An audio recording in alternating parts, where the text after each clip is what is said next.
Hello guys, this is our channel Rasta, in which we will start with chapter 1 of class 9 CBSE board, and its name is Democracy in Contemporary World. So, we will start with the introduction to the topic that is march of democracy. तो किस तरीके से democracy की शुरुआत होती है पूरी दुनिया में आफ्टर सेकेंड वर्ल्ड वॉर। जैसे ही सेकेंड वर्ल्ड वॉर ख़त्म होती है उसके बाद से दुनिया में एक लहर चल जाती है ऑफ डेमोक्रेसी। ओके, सो जो ये हिस्ट्री है इसका जो स्टार्ट होता है वो 1950s से स्टार्ट होता है, जब जितनी भी एशियन कंट्रीज़ हैं वो सब अपनी एग्जिस्टेंस के लिए कहती हैं कि हमें अब डेमोक्रेसी चाहिए, हमें अब आज़ाद होना है सारे फॉरेन कंट्रोल से। ठीक है, तो जितनी भी एशियन और अफ्रीकन कंट्रीज़ हैं उनको इंडिपेंडेंस मिल गई इन 1975। ठीक है, और उन सब ने एक सिस्टम अडॉप्ट करा जिसको हम डेमोक्रेटिक सिस्टम ऑफ गवर्नमेंट बोलते हैं। ठीक है, 1991 में एक बहुत बड़ा चेंज आया था पूरी दुनिया में जिससे पूरी दुनिया हिल गई। दैट इज़ 1991 में यूएसएसआर डिसइंटीग्रेट हो गई।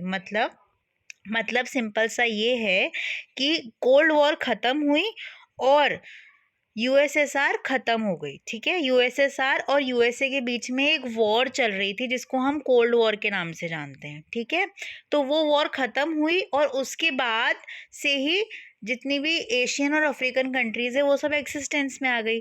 तो इसमें कन्फ्यूज़न होने की कोई प्रॉब्लम नहीं है। ठीक है, सेकेंड वर्ल्ड वॉर ख़त्म हुई, सेकेंड वर्ल्ड वॉर के बाद कोल्ड वॉर चली, कोल्ड वॉर ख़त्म होने के बाद यूएसएसआर डिसइंटीग्रेट हो गई, मतलब ख़त्म हो गई यूएसएसआर, और जब से ही डेमोक्रेटिक कंट्रीज फॉर्म होना स्टार्ट हो गई 1991 से।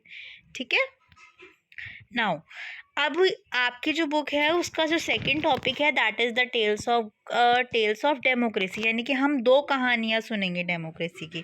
ठीक है, कि किस तरीके से दो कंट्रीज़ में डेमोक्रेसी आई। जो पहली कंट्री है दैट इज़ चाइल्ड। ठीक है, इसमें क्या हुआ था, यहाँ पर 1973 में चाइल्ड रिजाइम में वापस से क्या हुआ, डेमोक्रेसी रिस्टोर करने के लिए लोगों ने प्रोटेस्ट करा और उसके बाद चाइल्ड को 1988 में डेमोक्रेसी मिल गई। ठीक है, यू गॉट माई पॉइंट। आपको ये हाईलाइटेड दिख रहा होगा 1988 ईयर, राइट। मैंने अभी ब्लू पेन से इसको टिक करा है। Okay, now we will move to Poland. Poland में जो था वन पार्टी सिस्टम था और वन पार्टी सिस्टम के बाद पोलैंड में भी डेमोक्रेसी आ गई। ठीक है, now the next topic of the slide is very interesting, the features of government. क्या होती है डेमोक्रेटिक गवर्नमेंट के फीचर्स। जो सिटीजन्स होते हैं वो खुद इलेक्ट कर सकते हैं अपने रिप्रेजेंटेटिव को। आज हम वोट देने जाते हैं ना, तो right to vote is basically the feature of democracy. ठीक है, नेक्स्ट इज इंडिविजुअल्स फ्री हैं, हमें फ्रीडम है, हम अपना ओपिनियन रख सकते हैं सरकार के सामने, हम बता सकते हैं कि हमारे साथ इनजस्टिस हो रहा है। ठीक है, हम कोर्ट जा सकते हैं। तो ये सब क्या है, डेमोक्रेसी के फीचर्स ही हैं। Okay, so the next is phases of expansion of democracy. कैसे डेमोक्रेसी एक्सपेंड हुई पूरी दुनिया में। ठीक है, 140 प्लस नेशंस जो थे वो 2005 तक इलेक्शंस करने लग गए थे। ठीक है, और 1980s में 80 नेशन जो थे ना वो डेमोक्रेसी की तरफ बढ़ने लगे। ठीक है, इसके अलावा ग्लोबल लेवल पे और क्या क्या हो रहा था, यूएन बन गया, यूनाइटेड नेशंस। ठीक है, उसके अलावा इंटरनेशनल मॉनेटरी फंड बन गया, देन हमारी सिक्योरिटी काउंसिल बन गई। ठीक है, तो ये सारे कुछ स्टेप्स थे जो वर्ल्ड लेवल पे लिए गए ताकि वर्ल्ड पीस कायम हो सके और हर एक जितनी भी कंट्रीज़ हैं उन सबको इंडिपेंडेंस मिल सके और उन सबको अपना डेमोक्रेटिक रूल मिल सके। ठीक है, जैसा मैंने अभी आपको बताया था सिक्योरिटी काउंसिल बनी थी। Got my point. ठीक है, सिक्योरिटी काउंसिल जो है उसमें 5 परमानेंट मेंबर्स होते हैं जिनको वीटो पावर होता है, US, UK, France and China and Russia. क्योंकि मैंने आपको बताया कि यूएसएसआर जो है वो डिसइंटीग्रेट हुई थी, मतलब यूएसएसआर का पूरा अस्तित्व खत्म हो गया था। ठीक है, तो यूएसएसआर का जैसे अस्तित्व खत्म हुआ तो यूएसएसआर की जगह कौन सी कंट्री आ गई, रशिया। ठीक है, नाउ द नेक्स्ट इज